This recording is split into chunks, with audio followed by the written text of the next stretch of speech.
देखो पहली बार देखा इसे, लगता है अमीर घर की लगती है। फिर यहाँ क्या कर रही है? कहाँ घुस के खड़ी है? चौथा नंबर मेरा है। बहन जी माफ़ कीजिएगा पर ये नंबर नहीं बट रहा है। हम आपसे पहले लाइन में लगे थे। अरे वाह, मेरे मोहल्ले में घुस के मुझे से जवान लड़ाती है। चल हट। अरे बाप रे, लोग ये क्या कर रहे हैं? हम आप सबसे पहले लाइन में लगे थे।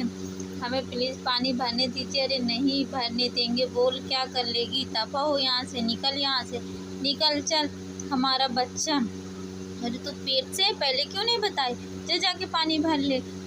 माँ जी आप आइए, अंदर आइए। किस एंगल से तुम्हें गोल दिखाई दे रहा है? ये जो यहाँ से हल्का सा फ्लैट हो गया है, ये तुम्हें दिखाई नहीं दे रहा? ये तुम देखना नहीं चाहते? खाने का शेप कैसा भी हो, खाने के मायने मैं रखता हूँ इसका स्वाद कैसा। कोई भी भंडेगी या भेड़ो चीज़ में ना तो कोई क्वालिटी होती है और ना ही खासियत। सॉरी माँ जी, पर आप अंदर आइए ना। हमारा बच्चा जो बचपन से सिर्फ परफेक्शन में पाला बड़ा था, उसे धूल का एक कण भी बर्दाश्त नहीं होता था। आज वो यहाँ इस गंदगी में रह रहा है। माफ़ कीजिएगा माँ जी, पर आप अंदर, हमें कुछ नहीं चाहिए। राधिका, हम यहाँ पर सिर्फ अपने मुन्ना से मिलने आए हैं। कहाँ है? हमें उससे बात करनी है। वो दरअसल दिव्यम जी काम की तलाश में बाहर गए हैं। जब हमारा बेटा था तो लोग उसके पास काम मांगने के लिए आते थे और आज वो लोगों के पास काम की भीख मांग रहा है। फिर और सिर्फ पापा आ गए। ये कैसे आई यहाँ? यहाँ पर एड्रेस किसने दिया? तेरी माँ है वरना और एक माँ अपनी औलाद तक हर हाल पे पहुँची ही जाती है। दिव्यम जी हमें माफ़ कर दीजिए। हमें लगा कि गोलू भैया ने पता मांगा होगा। ये हमारे नए घर की पहली मेहमान है। इन्हें मिठाई खिलाकर घर के बाहर का रास्ता दिखाओ।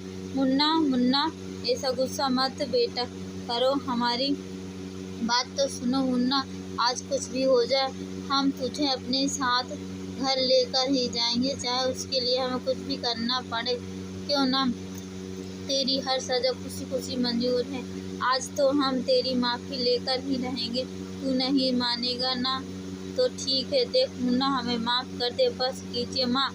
मत मान जा। तेरे पापा तुझे बहुत याद करते हैं। तेरी दादी भी रो रो करके बुरा हाल है। प्लीज़ कल घर चल। ठीक है मैं आता हूँ कल, लेकिन आप सच्चे दिल से मेरी कसम खाए कि आप सबके दिल में राधिका के लिए कोई नफरत नहीं है। बेटा हमें थोड़ा सा वक्त दो।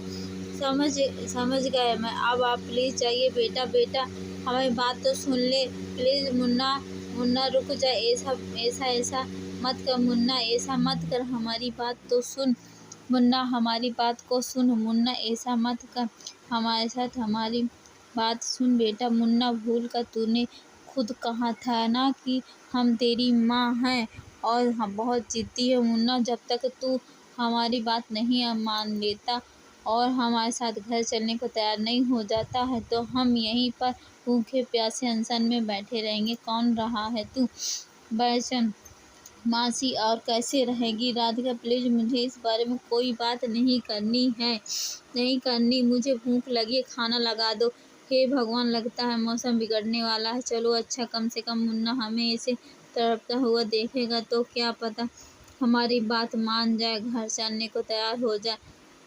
दिव्यम जी, मौसम इतना बिगड़ा हुआ है, बाहर तूफानी बारिश हो रही है, ऐसे में माँ जी बाहर कैसे रहेंगी? राधिका, तुम मुझे क्यों बता रही हो ये सब? मुझे नहीं जानने। अब वो चली जाएंगी अपने आप। तुम मुझे ये बताओ, तुमने खाना बनाया? नहीं, हम बस बन रहा है। दिव्यम जी अपनी जिद में माँ जी को नहीं जिद छोड़ नहीं रही हैं।